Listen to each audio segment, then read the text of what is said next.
मुंसिफ news देखेंगे आप। मैं हूं आपके साथ आपका मेजबान रहीम अहमद खान। नजर डालेंगे देश और दुनिया की तमाम बड़ी खबरों पर। आगाज हेडलाइंस के साथ करेंगे। सुर्खियों को पेश करने में ताउन किया है डॉक्टर ऑर्थो ऑयल के साथ साथ डॉक्टर ऑर्थो कैप्सूल्स साथ लेना ना भूलें।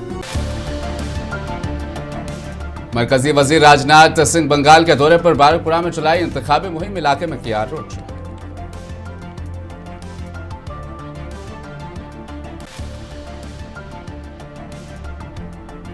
केरल की कालपेटा में कांग्रेस के इंतखाबी मुहिम। प्रियंका गांधी ने इंतखाबी जलसे से किया खिताब। एलडीएफ हुकूमत पर कड़ी तनकीद। मणिपुर के जिला बिष्णुपुर में बम धमाका, 2 बच्चे हलाक, खातून जख्मी। वज़ीर आला ने वाकये पर किया गहरे दुख का इजहार।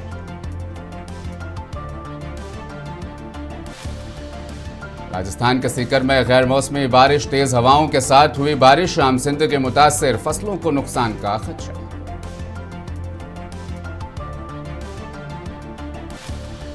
अमेरिकी सदर डोनाल्ड ट्रंप ने ईरान को दी धमकी। कहा जंगबंदी की पेशकश को मुस्तरद किए जाने पर बिजली घर और पुल पर अमेरिका के निशाने पर होंगे।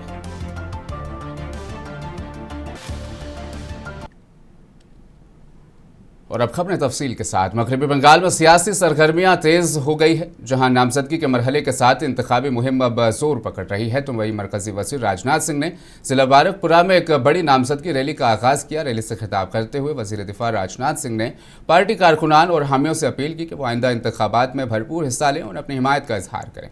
उन्होंने कहा हुकूमत ने मुल्क की सलामती और तरक्की के लिए अहम इक़दामात किए हैं और अवाम का ताउन मुस्तकबिल में भी ज़रूरी है। उन्होंने अपनी तकरीर में मरकजी हुकूमत की पॉलिसियों और कामयाबियों को उजागर किया और कहा कि अवाम के फलाह बहबूद हुकूमत की अवलीन तरजीह है। रैली में बड़ी तादाद में कारकुनान और मकामी अफराद शरीक हुए, जिन्होंने जोश व खरोश के साथ नारेबाजी भी की।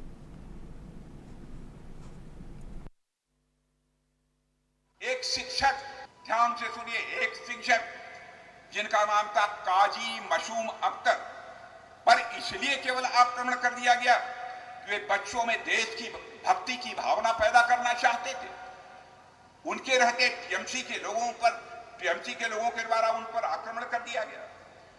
और इसलिए क्योंकि बराबर काजी मसूम अख्तर साहब बच्चों से राष्ट्रगान और राष्ट्रगीत गाने के लिए कहते थे, इसलिए उनको पनिशमेंट दिया गया, उनको सजा दी गई।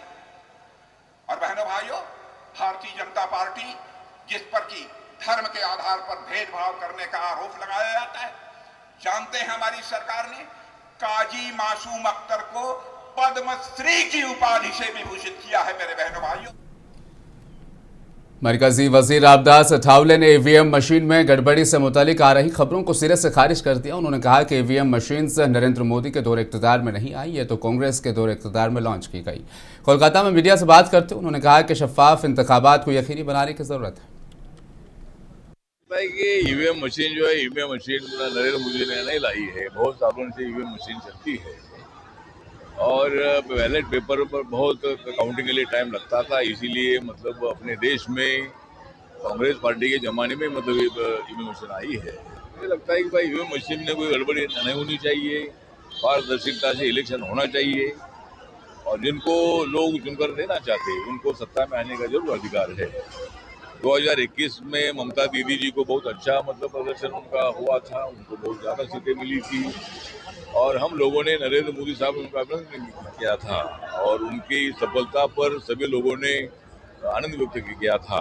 तो मुझे लगता है कि लोकतंत्र में किसके हाथ में सत्ता देना ये लोग तय करते हैं और लोग ये तय करें कि भाई वेस्ट बंगाल में बीजेपी की एनडीए की सरकार आए तो एनडीए की सरकार आ सकती है, तो ममता दीदी को दोबारा अगर लोग सत्ता में लाना चाहते हैं तो वो आ सकती है। तो मुझे लगता है कि इलेक्शन में कोई गड़बड़ी ना हो, ये हमारी भी। मगरबी बंगाल के वज़ीर आला ममता बनर्जी ने आज चकदाहा में इंतखाबी जलसे से खिताब किया। अपने खिताब के दौरान उन्होंने इंतखाबी अमल के दौरान वोटर फहरिस्त से मुतालिक पेशरफ्त पर अहम बयान दिया।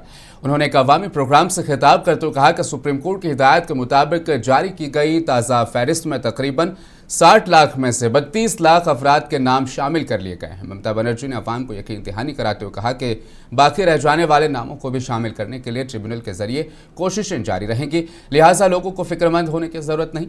उन्होंने कहा कि हुकूमत इस बात को यकीनी बनाने के लिए संजीदा है कि हर अहल शहरी का नाम वोटर लिस्ट में शामिल हो।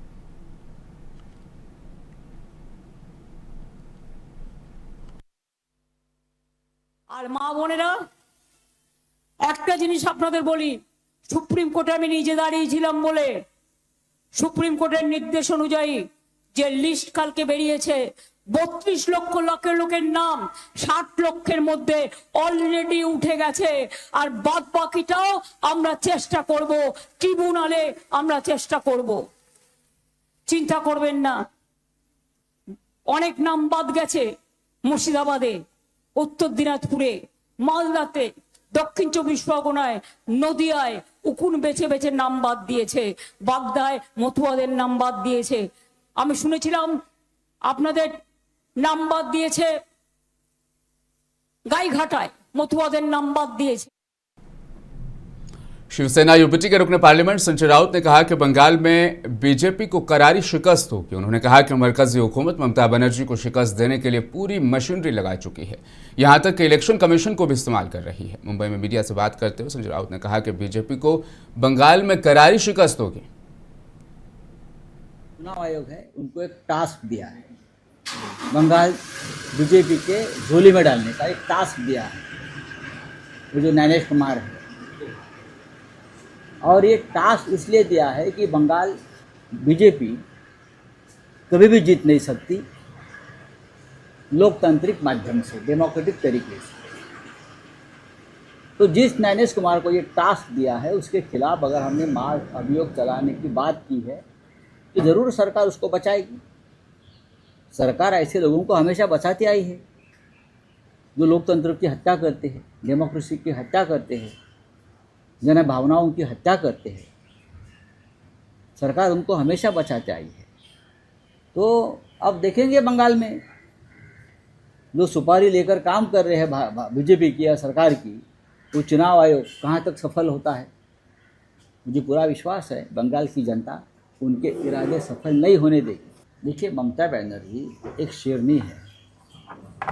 पश्चिम बंगाल में जिस तरह से सरकार उनके खिलाफ पूरी यंत्रणा का दुरुपयोग कर रही है, चुनाव आयोग से लेकर कोर्ट तक, वो महिला लड़ रही है, उनकी हर बात को हम समर्थन देंगे। तो मोदी जी की भाषा ट्रंप की भाषा है, जो ट्रंप पाकिस्तान को समर्थन दे रहा है, जो ट्रंप भारत को गुलाम कर रहा है, हाँ, उस ट्रंप की भाषा मोदी की भाषा है ना। देखिए, पाकिस्तान को केरला असेंबली इंतखाबात के पेश नज़र सियासी माहौल गर्म होता जा रहा है। कांग्रेस के सीनियर लीडर प्रियंका गांधी ने आज कालपेटा में एक अवामी जलसे से खिताब करते हुए रियासती हुकूमत को तनकीद का निशाना बनाया। अपनी तकरीर में प्रियंका गांधी ने कहा कि अब अवाम के लिए यह सोचने का वक्त आ गया है कि गुज़श्ता 10 बरसों में LDF की हुकूमत के दौरान उनकी ज़िंदगी कैसी रही। उन्होंने सवाल उठाया कि क्या लोग आइंदा 5 साल भी इसी तर्ज की हुक्मरानी चाहते हैं। उन्होंने मजीद कहा कि रियासत के अवाम को अपने मुस्तकबिल के बारे में संजीदगी से फैसला करना होगा और ऐसी हुकूमत का इंतखाब करना होगा जो तरक्की, रोजगार और अवामी फलाह को तरजीह दे। The LDF has been in power here for 10 years. ഇടതുപക്ഷം LDF സർക്കാർ ഇവിടെ 10 വർഷമായി അധികാരത്തിലുണ്ട്. If you look at the last 10 years of your life, can you say that your lives have become easier, better? You have got the support of government. All the people who are running these shops and businesses here, can they say that the policies of the LDF have helped them to earn better in these 10 years? പ്രിയപ്പെട്ടവരെ, ഞാൻ നിങ്ങളോട് ചോദിക്കുകയാണ്, 10 വർഷം കൊണ്ട് LDF നേതൃത്വം കൊടുത്ത ഈ 10 വർഷം കൊണ്ട് നിങ്ങളുടെ ജീവിതം കൂടുതൽ എളുപ്പമായോ, കൂടുതൽ സുഖപ്രദമായോ? പ്രത്യേകിച്ച് ഈ കച്ചവടക്കാരെ, വഴിയോര കച്ചവടക്കാരെ എല്ലാം ഞാൻ കാണുന്നു. ഈ കച്ചവടം മുന്നോട്ട് കൊണ്ടുപോകാൻ, ജീവിതം മുന്നോട്ട് കൊണ്ടുപോകാൻ LDF സർക്കാരിന്റെ കൈത്താങ്ങ്, പിന്തുണ നിങ്ങൾക്ക് ലഭിക്കുന്നുണ്ടോ? The truth is that every single person I talk to, no matter who it is, whether it is the tribal communities, whether it is from any other community, each one says life has become much harder. Prices have gone up, jobs are more difficult to get. You may be educated, but you cannot find employment. If you want to start a business, there's no support from government. Taxes have gone up. ഓരോരുത്തരെ, അത് ഗോത്രവർഗക്കാരായിക്കോട്ടെ മറ്റു വിഭാഗത്തിൽപ്പെട്ട മനുഷ്യരായിക്കോട്ടെ, ഓരോരുത്തരായി നമ്മൾ സംസാരിക്കുമ്പോൾ അവർ പറയുന്നത് ഓരോ 10 വർഷത്തിൽ ഓരോ വർഷം മുന്നോട്ട് പോകും തോറും ജീവിതം കൂടുതൽ സങ്കീർണമാവുകയാണ്, കൂടുതൽ കലുഷിതമാവുകയാണ് ചെയ്തത്. വിദ്യാഭ്യാസമുണ്ട്, പക്ഷേ തൊഴിലില്ല, കുതിച്ചു കയറുന്ന നികുതി പണം, അങ്ങനെ ഒരുപാട് പ്രശ്നങ്ങൾ കൂടുതൽ സങ്കീർണമാവുന്നതിനെ കുറിച്ചാണ് ഓരോ മുക്കിലും മൂലയിലും മനുഷ്യർ സംസാരിച്ചു കൊണ്ടിരിക്കുന്നത്. And there is so much that needs to be done, which has not been done in the last 10 years. I think the time has come for all of you to reflect on these 10 years of your lives and to see whether this is what you want. Tamil Nadu का assembly इंतखाबात के सिलसिले में सियासी सरगर्मियां अब तेज हो गई है। डीएमके के उम्मीदवार त्यागराजन ने जिला कुरूर में जोरदार इंतखाबी मुहिम चलाई और अवाम से हिमायत की अपील की। अपने खिताब में त्यागराजन ने कहा कि अगर वो मुंतखब हुए तो वो इसी तरह तरक्याती काम करेंगे जैसे साबिक वजीर ने इस इलाके में किए थे। उन्होंने दावा किया कि डीएमके हुकूमत ने अवामी फलाह और बहबूद के लिए नुमाया इक़दाम किए हैं और आइंदा भी ये सिलसिला जारी रखा जाएगा। उन्होंने मजीद कहा कि उनकी तरजीही बुनियादी सहूलियात की फराहमी, रोजगार के मौके पैदा करना और इलाके की मजमूई तरक्की होगी। जलसे में बड़ी तादाद में पार्टी कारकुनान और मकामी अफराद ने शिरकत की और उम्मीदवार के हक में नारे भी लगाए।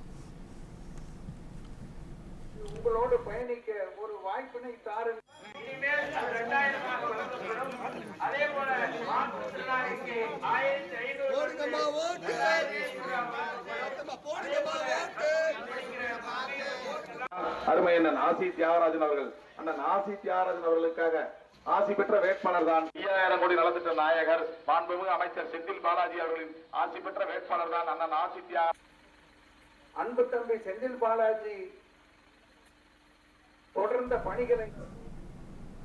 तो वहीं अब जिक्र इंतखाबी रियासत असम की, जहाँ पर असेंबली इंतखाबात 2026 के पेश नज़र सियासी माहौल अब गर्म होता जा रहा है। वज़ीर आला हेमंत बिस्वा शर्मा ने मीडिया से बातचीत करते हुए अपोजिशन रहनुमाओं के इल्ज़ामात पर सख्त रद्दअमल जाहिर किया। उन्होंने ख़ासतौर पर अखिल गोगोई और पवन खेड़ा की जानिब से आयद किए गए इल्ज़ामात को बेबुनियाद करार देते हुए कहा कि ये सब सियासी मफादात के तहत किया जा रहा है। वज़ीर आला ने कहा कि रियासती हुकूमत शफाफियत और कानून की हुक्मरानी पर यकीन रखती है। आसाम पुलिस की जानिब से पवन खेड़ा के रिहाइशगाह पर कार्रवाई से मुतालिक सवाल पर उन्होंने कहा कि कानून अपना काम कर रहा है और किसी के साथ इम्तियाजी सुलूक नहीं किया जा रहा।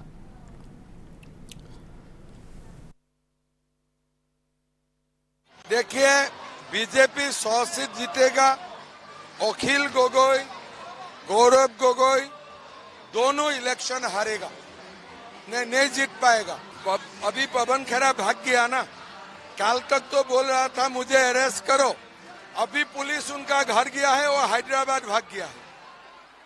तो पवन खेड़ा को मैं हमारा साथ वो झूठ मूठ का काम किया, पवन खेड़ा को मैं पवन पेरा बना दूंगा। आसाम के वज़ीर आला हेमंत बिस्वा शर्मा की बीवी ने कांग्रेस लीडर पवन खेड़ा के खिलाफ पुलिस में केस दर्ज करवाया, जिसके बाद आसाम पुलिस की एक टीम आज दिल्ली में वाक़ कांग्रेस पार्टी के लीडर पवन खेड़ा के घर पहुंची। दिल्ली पुलिस असम पुलिस की मदद कर रही है। वाज़ेह रहे कि आसाम के वज़ीर आला हेमंत बिस्वा शर्मा की बीवी के पास मौजूद पासपोर्ट को लेकर प्रेस कॉन्फ्रेंस की थी, जिसके बाद से मामला तूल पकड़ता जा रहा है। पवन खेड़ा ने प्रेस कॉन्फ्रेंस करते हुए हेमंत बिस्वा शर्मा की बीवी रेनकी शर्मा पर 3 ममालिक के पासपोर्ट रखने और बैरून मुल्क के अहम असासे बनाने का इल्जाम उन पर लगाया था। मणिपुर के जिला बिष्णुपुर में एक बम हमले में 2 बच्चों की हलाकत और उनके वालिदा के जख्मी होने के बाद इलाके में हंगामा बरपा हो गया। वाकया इलाके में सुबह के वक्त पेश आया जब मुश्तबा अस्करियत पसंदों ने एक घर पर बम फेंका। इस हमले में 5 साला लड़का और 6 माह की बच्ची जाँ बहक हो गए, जबकि वालिदा जख्मी हो गई। सब घर में सोए हुए थे जब यह धमाका हुआ। वज़ीर आला ने इस वाक़े पर गहरे दुख का इजहार किया और वहशियाना इक़दामात करार देते हुए कहा कि जुर्म के जिम्मेदारों की शिनाख्त करके कानून के तहत सख्त कार्रवाई की जाएगी। उन्होंने कहा कि यह इंसानी इक़दार पर बराह रास्त हमला और मणिपुर में हासिल शुदा अमन को बर्बाद करने की कोशिश है।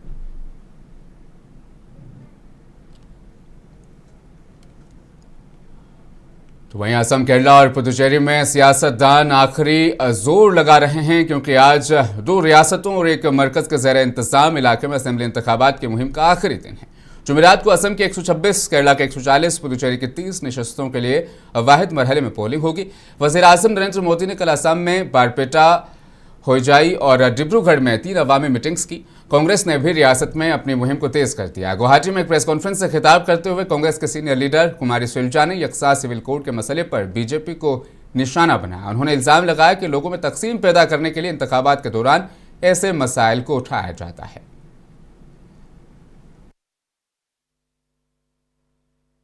नामी आमार मेन इंटेंशन आसे आमार कोकराझार डिस्ट्रिक्ट एकू पोर्ट 9 तारीख इलेक्शन हो आसे अपने लोग सकलो जाने 9 तारीख इलेक्शनर कारणे आमी अलरेडी जिखिनि अरेंजमेंट करब लागे आमी करिसिलो किन्तु आमी एतु एनश्योर करि आसु आमार डिस्ट्रिक्ट कोनो इंटिमिडेशन वायलेंस या इंड्यूसमेंट एनेको ताकिब नालागे एतु कारणे आमी बाहिरर परा इवन पैरामिलिटारी CRPF होबो पारे BSF होबो पारे और झारखंड और केरलार परा पुलिस सकलो मिली अलमोस्ट 3500 एनेको पुलिस फोर्स आमी एक्स्ट्रा डिप्लॉय करिसिलो। सो आमी एतु कॉन्फिडेंस बिल्डिंग मेजर हिसाबे आज आमी कोकराझार डिस्ट्रिक्ट এই কোকৰাঝাৰ টাউনত এবাৰ মাৰ্চ পাষ্ট কৰি আছোঁ। এনেকৈ আমি বেলেগ বেলেগ জেগাত নেক্সট 2-3 ডেজত কৰিম। মই সকলো ভোটাৰ সকলোকে এইটো অনুৰোধ কৰি আছোঁ আমাৰ ফালৰ পৰা গোটেইখিনি আমি ছাপোৰ্ট দি আছোঁ। ক্ৰিটিকেল পলিং ষ্টেচন য'ত আছে অলৰেডি হাফ সেকশন আমি ডিপ্লয় কৰিছিলোঁ CRPF আৰু পুলিচ সেক্টৰ জোনাল অফিচাৰ য'ত পচিবল আছে গোটেই এৰিয়াত আমি পুলিচক ডিপ্লয় কৰিছিলোঁ। ফ্লাইং স্কোৱাডছ আছে আমার अरेंजमेंट रेडी आसे। मैं वोटर सकल को एतो अनुरोध करि आसो रातिपुवा लोग सोनकाले आई वोट दे दियो। केरला असेंबली इंतखाबात के लिए इस माह की 9 तारीख को वोटिंग होगी, जिसके लिए इंतखाबी मुहिम का आज आखिरी दिन। इस सिलसिले में तमाम सियासी जमातें आज आखिरी दिन राय दहिंदों को अपनी जानिब राग़िब करने की हर मुमकिन कोशिश कर रहे हैं। इस दौरान कांग्रेस रुकन पार्लियामेंट और जनरल सेक्रेटरी प्रियंका गांधी आखिरी दिन अपने पार्लिमानी हल्के वायनाड में रोड शो करने वाली हैं। प्रियंका गांधी मंगल के रोज मुख्तलिफ इलाकों में रोड शो करते हुए पार्टी उम्मीदवारों के लिए वोट मांगेगी। उधर दूसरी जानिब बीजेपी और दीगर जमातों के अहम कायदीन भी आज आखिरी दिन अपनी पूरी ताकत दिखाएंगे।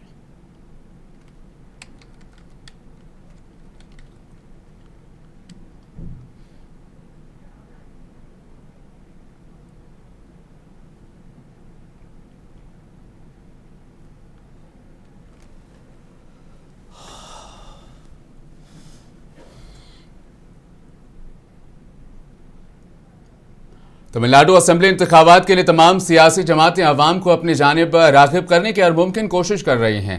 इसी के एक हिस्से के तौर पर DMK सरबराह और रियासत के चीफ मिनिस्टर M.K. स्टालिन ने आज सुबह 2 जगह पर सुबह अपनी सैर के दौरान अवाम के साथ उन्होंने बातचीत की। इस मौके पर स्टालिन ने अवाम को हुकूमत की जानिब से फराहम की जा रही फलाही स्कीमों से वाकिफ कराया। स्टालिन ने अवाम से अपील की कि वो इस मरतबा फिर उनकी हुकूमत को भारी अक्सरियत से कामयाब बनाए।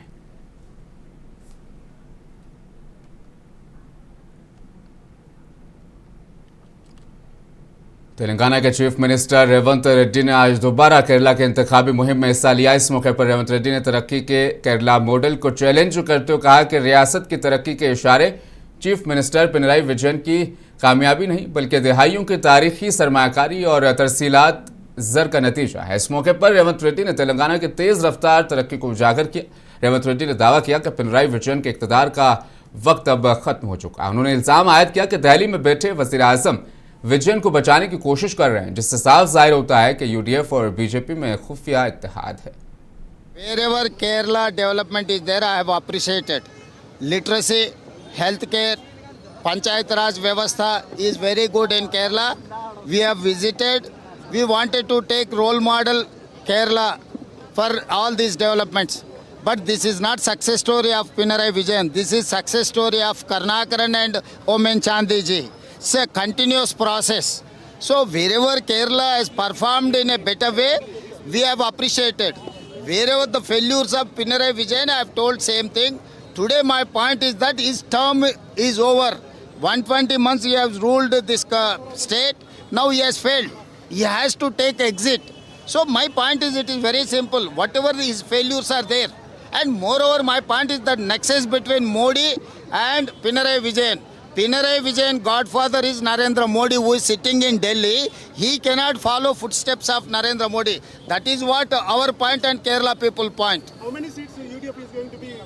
2/3 majority we are going to get, and we are going to form the government. We will perform like Omen Chandi. Yes, it is like Telangana. Though we will improve infrastructure and we will get investment. We will create employment and self-employment. That is how we wanted to address. Today, the Kerala youth are going to migrate Middle East countries or Gulf or any other places. Today, I have seen old age people and kids are looking in Kerala. So this is very unfortunate. Who is highly educated, talented, skilled people, they are migrating to other places, which is not correct. They wanted to come back. They wanted to develop their state. UDF is ready to take up all these challenges. Wherever Kerala development is there. यकीनी सूरत हाल खत्म हो गई है। सदर जमहूरिया द्रौपदी मुर्मू ने आंध्र प्रदेश की तंजीम में 9 तरमीम एक्ट 2026 को अपनी मंजूरी दे दी, जिसने अमरावती को आंध्र प्रदेश की वाहिद राजधानी के तौर पर अब तस्लीम कर लिया। सदर जमहूरिया की मंजूरी के बाद मरकजी वजारत कानून ने पीर की रात एक सरकारी गजट नोटिफिकेशन जारी किया। इसके साथ ही अमरावती कानूनी तौर पर अब आंध्र प्रदेश की वाहिद राजधानी बन गई है। मरकजी हुकूमत ने 28 मार्च को AP असेंबली की तरफ से अमरावती को दारुल हुकूमत के तौर पर तस्लीम करने के लिए मंजूर करदा करारदाद के मुताबिक इस बिल को पार्लियामेंट में पेश किया। लोकसभा ने 1 अप्रैल को, राज्यसभा में 2 अप्रैल को इस बिल को पास कर लिया। इस तरमीम के साथ 2014 की तंजीम 9 के सेक्शन 5 में तरमीम की गई। इस दौरान AP के वजीर नारा लोकेश ने इस पेशरफ्त पर खुशी का इजहार किया। उन्होंने कहा कि आंध्र प्रदेश के तमाम लोगों के लिए ये एक तारीखी दिन है। सदर मुमलिकत की मंजूरी से दारुल हुकूमत का ख्वाब बाज़ाब्ता तौर पर हकीकत बन गया है।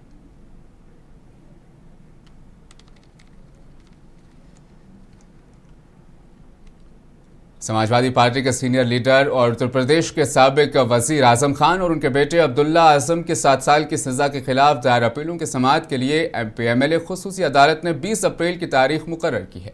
वाज़ेह रहे कि मोहम्मद आजम खान और उनके बेटे अब्दुल्ला आजम खान इस वक्त रामपुर जेल में बंद हैं। दोनों को 2 अलग अलग पैन कार्ड केसों में 7 साल की कैद सजा सुनाई गई है। आजम खान के फरीक ने 7 साल की सजा के खिलाफ रामपुर के MP MLA खुसूसी अदालत के सेशन ट्रायल में अपील दायर की है। वकला की तरफ से दलाइल मुकम्मल हो चुके हैं और अदालत ने अब इस केस में फैसला सुनाने की तारीख मुकर्रर कर दी है। अदालत 20 अप्रैल को अपना फैसला सुनाएगी।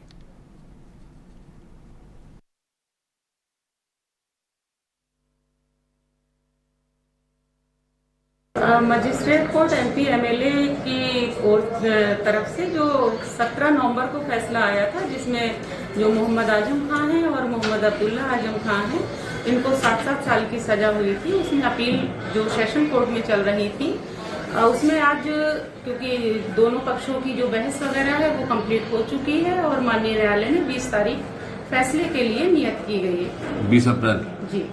मैम, ये कौन से मामले? राजस्थान के सीकर में गैर मौसमी बारिश और तेज़ हवाओं की वजह से आम जिंदगी मुतासिर हो गई है। माहिरीन के मुताबिक मौसम की गैर मामूली तब्दीली मगरिबी खलल के सबब आई है। ज़रई इलाकों में शदीद बारिश और तेज़ हवाओं के बायस किसानों में अपनी फसलों के नुकसान का खदशा बढ़ गया है। मुकामी रिहायशी ने बताया कि बारिश के साथ साथ हवाओं की शिद्दत ने खेतों में खड़ी फसलों को नुकसान पहुँचा और कई मुकामात पर बिजली मवासलात निज़ाम मुतासिर हुआ।